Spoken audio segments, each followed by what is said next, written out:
porque haverá então tão grande aflição como nunca houve desde o princípio do mundo até agora, nem tampouco há de haver. Queridos, aqui é a pastora Lu. Iremos falar sobre o tema A Grande Tribulação. Quero ler para vocês no livro de Mateus 24. Jesus fala de sua volta. Entenda, em Mateus 24, versículo 30 e 31 diz: Então aparecerá no céu o sinal do Filho do Homem, e todas as tribos da terra se lamentarão e verão o Filho do Homem vindo sobre as nuvens com poder e grande glória. E ele enviará os seus anjos com rijo clamor de trombeta, os quais ajuntarão os seus escolhidos desde os quatro ventos, de uma a outra extremidade dos céus. Depois desse evento, os que ficarem vão sofrer muito aqui na terra. Existem aqueles que creem na volta de Cristo antes da tribulação, os que creem na volta de Cristo no meio da tribulação e os que creem na volta de Cristo depois da tribulação. Eu, porém, quero falar aqui da tribulação. Não discuto religião com ninguém e respeito a opinião de cada um. Se você não crê, eu também respeito a sua opinião. Porém, eu creio na Bíblia. A Bíblia fala que muitos ficarão nesse período e fala também que muitos serão salvos neste período. Deus, com seu grande amor, dará chance a todos. Confira num vídeo anterior aqui no canal que eu fiz com o título O Arrebatamento da Igreja. Eu quero fazer uma pequena observação. Eu quero deixar claro que naquele vídeo falei justamente da volta de Cristo, do arrebatamento, e que aqueles que ficarem terão a chance de serem salvos desde que se arrependam se arrependam de seus pecados. Quero também deixar claro que naquele vídeo não falei de vários arrebatamentos. Falei da vinda de Jesus. Eu creio na vinda de Jesus. Lá no livro de Mateus você vai conferir também, que fala da vinda de Jesus nos ares com seus anjos, com rijo clamor de trombeta, ajuntando os escolhidos desde os quatro ventos de uma a outra extremidade do céu. Confira Mateus 24, a partir do versículo 30 e o 31. Falei também da colheita, que se refere justamente àqueles que ficarem e serão salvos na grande tribulação, como diz em Apocalipse 7,14. Vou ler. E eu disse-lhe: Senhor, tu sabes. E ele disse-me: Estes são os que vieram de grande tribulação e lavaram seus vestidos e branquearam no sangue do Cordeiro. E mais, no capítulo 14, versículo 6 de Apocalipse fala: E vi outro anjo voar pelo meio do céu, e tinha o evangelho eterno para proclamar aos que habitam sobre a terra, e toda a nação, e tribo, e língua, e povo. Isso nos mostra o amor de Deus. Ele dará chance até o fim, pois o desejo dele é que todos se salvem, e por isso até na tribulação será pregado o evangelho. Vamos falar um pouquinho sobre os remidos. Quando o quinto selo é aberto, lá no livro de Apocalipse 6, a partir do verso 9, vejamos o que acontece. E havendo aberto o quinto selo, vi debaixo do altar as almas dos que foram mortos por amor da palavra de Deus e por amor do testemunho que deram. E clamavam com grande voz, dizendo: Até quando, ó verdadeiro e santo dominador, não julgas e vingas o nosso sangue dos que habitam sobre a terra? E foram dadas a cada um compridas vestes brancas, e foi-lhes dito que repousassem ainda um pouco de tempo, até que também se completasse o número de seus conservos e seus irmãos que haviam de ser mortos. Iniciam-se a perseguição e o martírio daqueles que testemunharam o nome de Cristo na terra, sabendo que todos os crentes foram arrebatados, todos aqueles que se arrependeram e que creram em Jesus. Podemos notar esses que serão perseguidos crerão em Cristo durante aquele período de tribulação. Portanto, o Evangelho será pregado nessa época, possivelmente pelos servos de Deus que foram selados. Trata-se dos 144 mil judeus solteiros do sexo masculino. Se você pode conferir também, são chamados servos do nosso Deus. Digo homens, porque em Apocalipse 14, no versículo 4, fala assim: estes são os que não se contaminaram com mulheres, porque são virgens. A Bíblia fala que eles foram comprados como primícias para Deus e para o Cordeiro. E ainda diz mais, que nas suas bocas não se acharam engano, porque eram irrepreensíveis diante do trono de Deus. Eles certamente não serão os únicos a pregar naqueles dias. Outros pregarão e serão perseguidos e mortos. Mateus 24, 9 também nos fala sobre isso. Então vos hão de entregar para seres atormentados e matar-vos-ão. Sereis odiados de todas as nações por causa do meu nome.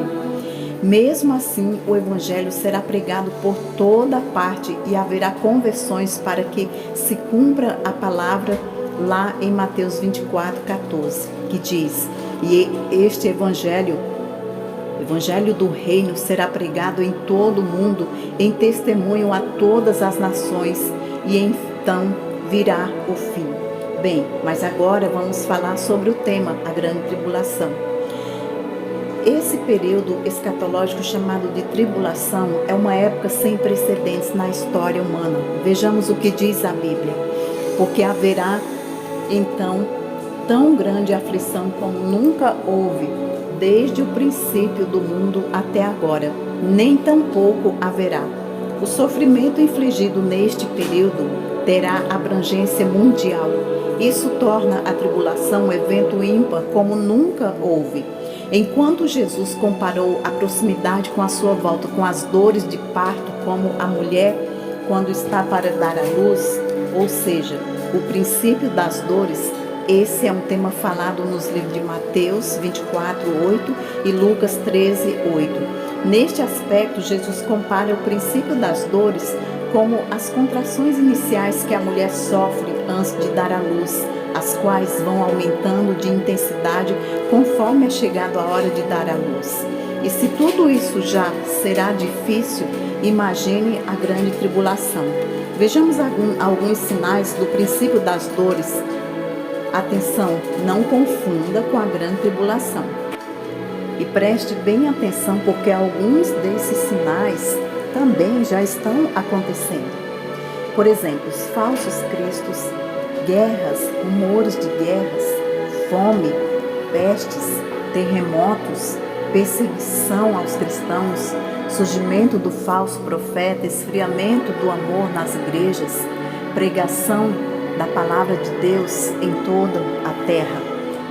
Como eu falei, alguns estão já se cumprindo. Mas enfim, tudo isso já tem sido difícil. Imagine a grande tribulação, como eu já falei, será um período de tanto sofrimento como nunca houve. Porém, em Apocalipse 3:10, temos a promessa de Deus de guardar os seus servos fiéis. Diz assim: como guardaste a palavra da minha paciência, também eu te guardarei da hora da tentação que há de vir sobre todo o mundo para tentar os que habitam na terra. O início da tribulação se dará quando um príncipe que há de vir fizer firme aliança com muitos. Está escrito em Daniel 9:26. E depois das 72 semanas será tirado o Messias e não será mais.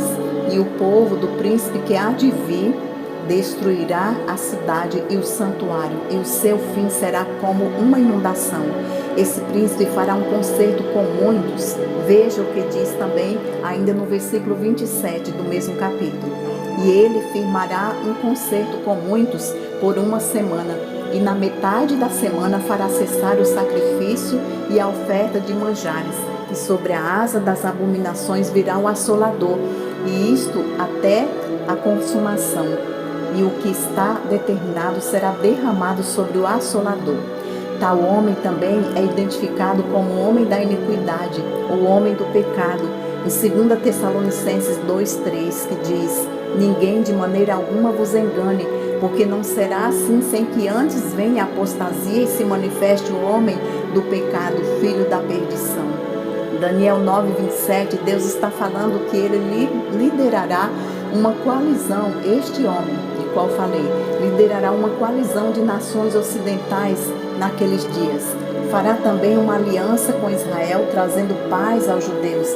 Devido a essa paz, o templo será reconstruído na primeira parte da tribulação. Também prevê que na primeira metade da tribulação haverá sacrifícios em Israel, atividade feita exclusivamente no templo. Os primeiros 3 anos e meio terminarão com o homem da iniquidade declarando ao mundo sua divindade e se assentando no santuário de Deus, possivelmente uma referência ao templo de Israel. Também em 2 Tessalonicenses 2:4 nos fala, o qual se opõe e se levanta contra tudo o que se chama Deus, ou se adora, de sorte que se assentará como Deus no templo de Deus, querendo parecer Deus.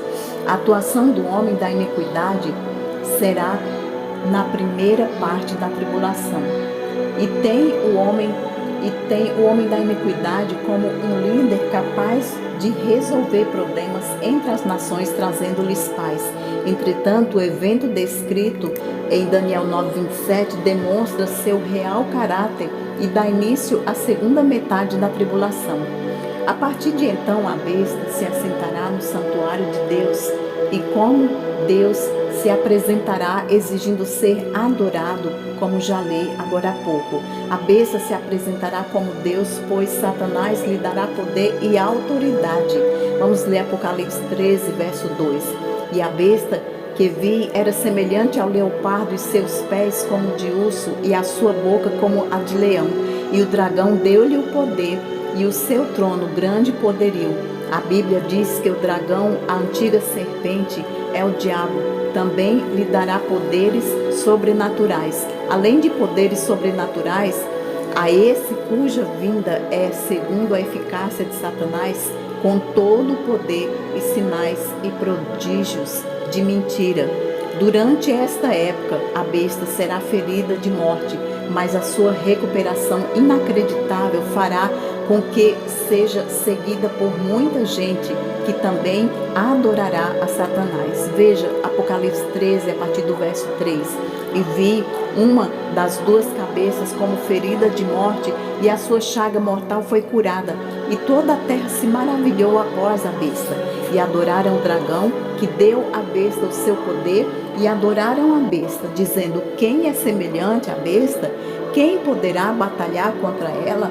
Na sequência, nos próximos 42 meses, ou seja, 3 anos e meio, a besta agirá com poder e engano, perseguindo e vencendo os cristãos e sendo adorada pelo mundo todo.